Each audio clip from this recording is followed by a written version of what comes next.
Excellent! We got our own spaceship!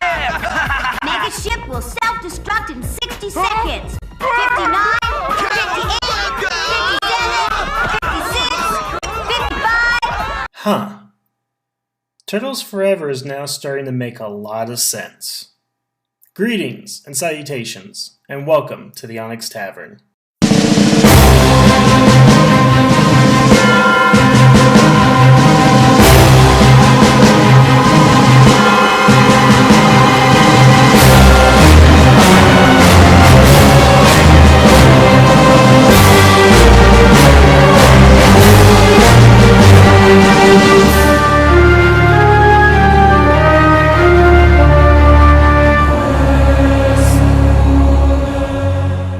If I had to sum up my childhood into two words, those words would be Turtles and Rangers.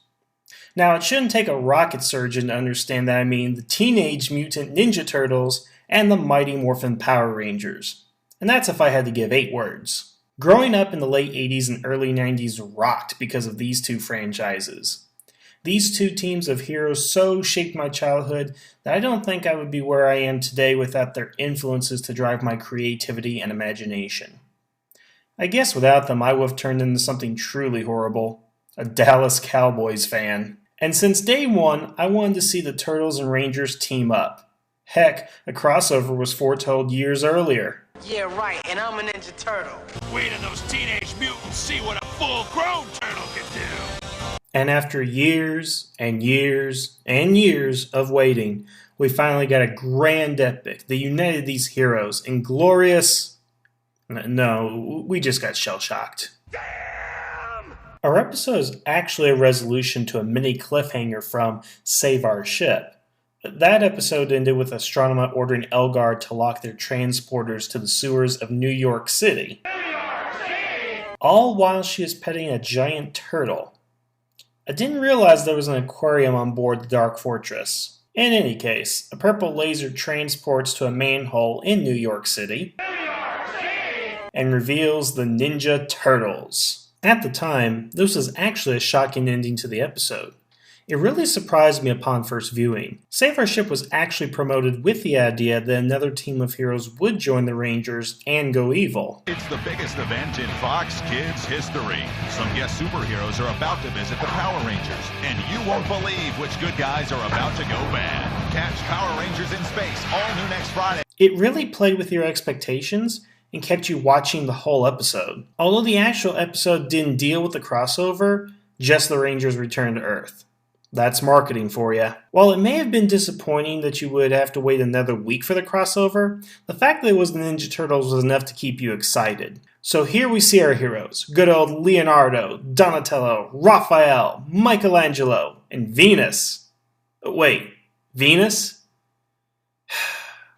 I guess now is a good time as ever to talk about the controversy of Venus, the female turtle. These turtles are from Ninja Turtles: The Next Mutation, another Saban show that ran alongside Power Rangers Turbo. This incarnation introduced the concept of a female turtle into the Turtles mythos. Kevin Eastman and Peter Laird, the creators of Ninja Turtles, for years were resistant to the idea of a female turtle, and pretty much still are to this day. While there are conflicting sources on who created Venus, it seems obvious that Eastman and Laird thought that the turtles being the only ones of their kind was a better selling point than introducing a female love interest, and the mere thought of a female turtle was, and I'm quoting here, creatively bankrupt. While there's a lot to say about Venus and the Next Mutation as a whole, the Onyx Tavern is dedicated to Power Rangers and Super Sentai.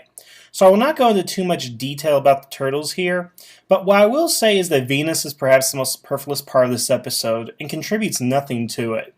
She is really just a waste of space, and the only reason she's here is because she was a regular on the Next Mutation. The episode proper begins with the turtles accusing Donatello with transporting them to the surface. The debate is short-lived as Astronema and Elgar teleport down and introduce themselves. I'm Astronema. Astronema, the Princess of Evil? How does she know that? Does Venus have knowledge of interplanetary conflicts, or is there some old Chinese legend of a purple-haired dominatrix from space? Hello? Cut me some slack. Knock knock. The Power Rangers are just pretend, comic book. First, what's with this face? I mean, really, look at it. What direction was Melanie Perkins given to come up with this? Seriously, I don't know what I'm looking at here. And then there's Raph's comment. This really frustrates me. I mean, lines like Power Rangers are only in comic books is just a flimsy excuse to explain why the Turtles and Rangers never met. Because, the Turtles would have never seen fights between monsters and giant robots on the news. I mean, what, did Fox News not even carry them? Then again, Bill O'Reilly perhaps convinced everyone that Power Rangers were just inventions of right-wing liberals. I guess put in that context, it all makes sense, doesn't it? And frankly, this comic book line would have made more sense if the Rangers were crossing over with the Beetleborgs, who, were comics. It almost makes me think that a Power Rangers Beetleborgs crossover may have been the original idea, and somehow we got this. But I do have to wonder, does Marvel or DC own the rights to Power Rangers in this universe? Anyway, after that non-debate on the existence of Power Rangers and Bigfoot, Astronema quickly brainwashes the Turtles into serving her. I'm not sure she's using magic or technology here, but either explanation makes little sense with what we're going to see later. Now let's go check up on the Rangers. Oh yeah, they're in this show too. On board the megaship, Andros is introducing the Rangers to the Galaxy Gliders and getting them overall acclimated to space life. Because again, this is only the 4th episode, and the former Turbo Teens are still trying to adjust. They are quickly interrupted to respond to a monster attack in Angel Grove. They take a shortcut through the Matrix and arrive at the power plant. The recycled monster suit makes quick work of the Rangers, until...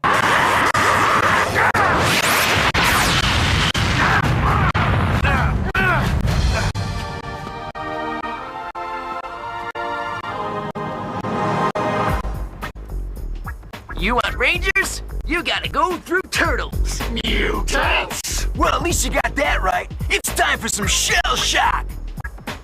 What are those things?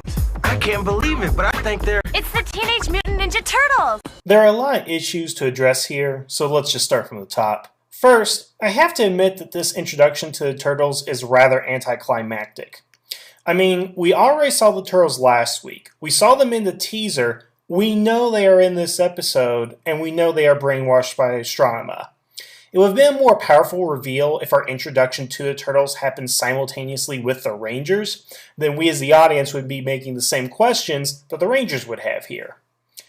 Several other questions that do arise, such as, how are the Turtles handling that energy? How do the Rangers know of the Ninja Turtles? And I think most important, is the monster in on the whole plan? I mean, obviously he's going to be defeated by the Turtles to gain the trust of the Rangers, so did he volunteer for a suicide mission? Or did Astronema trick him into this and just send him to his death? I would believe either, but I'd really like an explanation.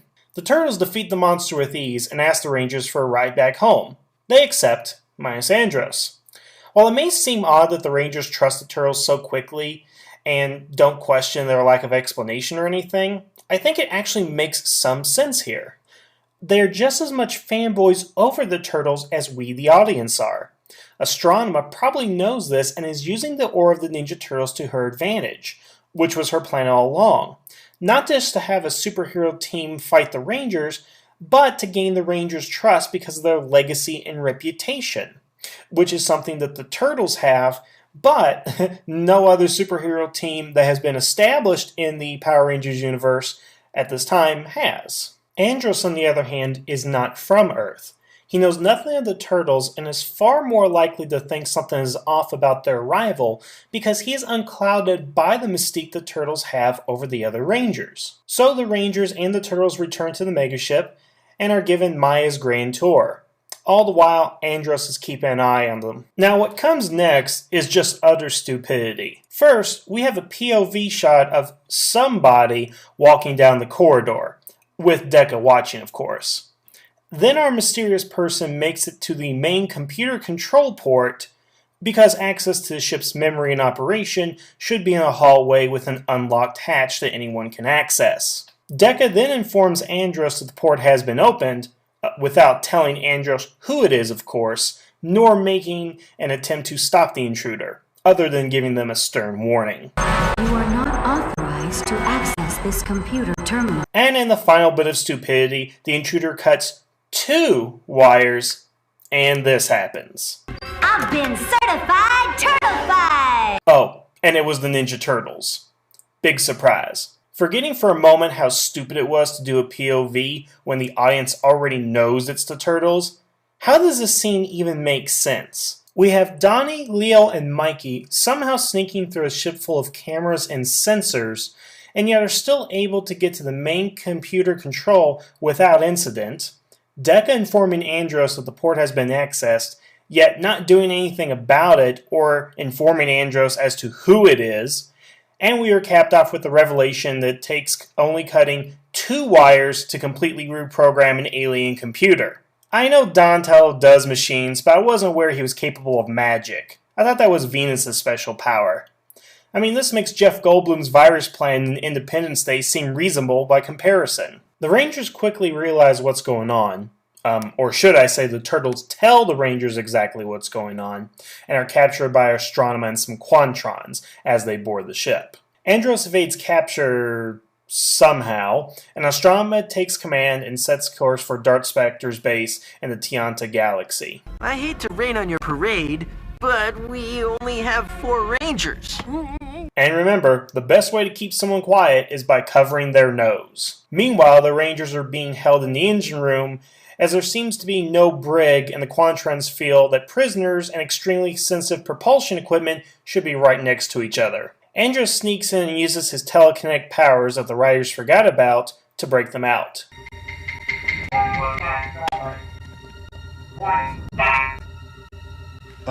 It's a cutting tool.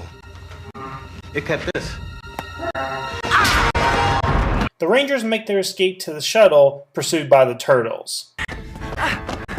Wow, that is some awesome ninja agility. They're in the jump tubes. Go for it, dude.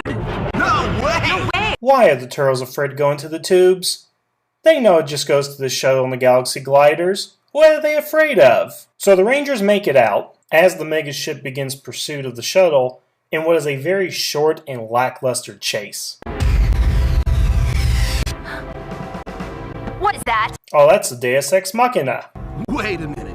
You're asking a turtle who lives in a sewer to explain a cosmic event? So yeah, the Turtles head into this plot device that just decided to appear and are now free of Astronema's control. And then this. Mega ship will self-destruct in 60 seconds. 59, 58, 57. Better check up on the Rangers. Did we miss a scene? Why did the Rangers land on this planet?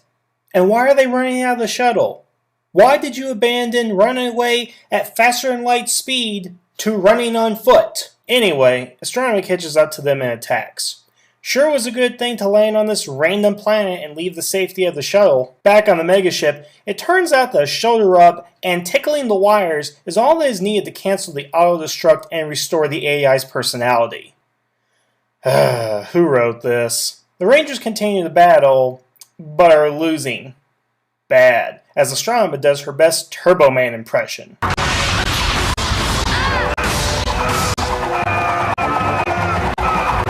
It's turbo time. But just as it all seems lost, again, the Turtles show up. Again. And save the day.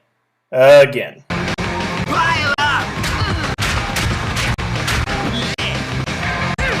Power Ranger Ninja Turtles! Nincompoops.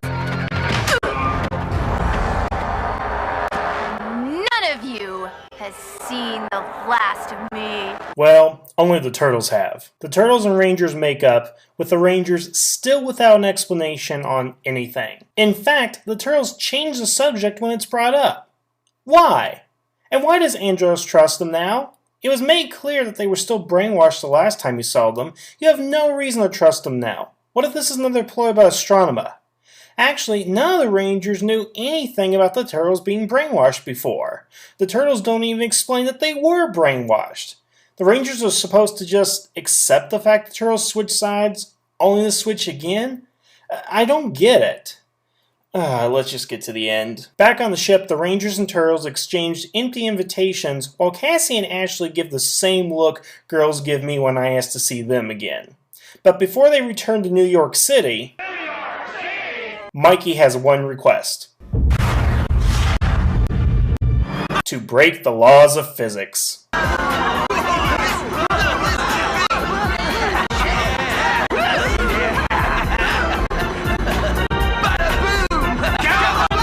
Great, now laugh and freeze frame. So wow, that was something. I don't get it. I mean, what was the point? This episode was never mentioned in Next Mutation. These events play no role in the overall Power Rangers storylines, aside from the nature versus nurture themes that were present for the rest of this season, and nothing in this episode is noteworthy. Some speculate that this episode was created to have audiences check out the Next Mutation. However, I don't believe that to be the case. See, Shell Shock first aired in February of 1998, while the Next Mutation first aired in September of 1997, a whole 6 months before the crossover. It should also be pointed out that on the same date that Shell Shock aired, the Next Mutation was already airing the final episode of their 4-part season finale, Unchain My Heart. And it would be another 3 months before a new episode would air, which would actually turn out to be Eclipse Show and the final episode of the series. So I don't buy that this was supposed to be a jumping on point for Power Ranger fans to check out the Next Mutation. Now, had this crossover been done with the Turbo team during the Next Mutation's premiere in September of '97, then I would buy it. But as is, it doesn't seem likely that this would be the reason. The reason for the crossover does, however, elude me, as I can't seem to find any information about its creation. Nevertheless, for a crossover that was dreamed of since Power Rangers first aired, this was nothing spectacular. The Space Rangers meeting the Next Mutation is not what we the fans wanted. We wanted the original 5, plus Tommy, to meet the 87 Turtles, or better yet, their movie counterparts.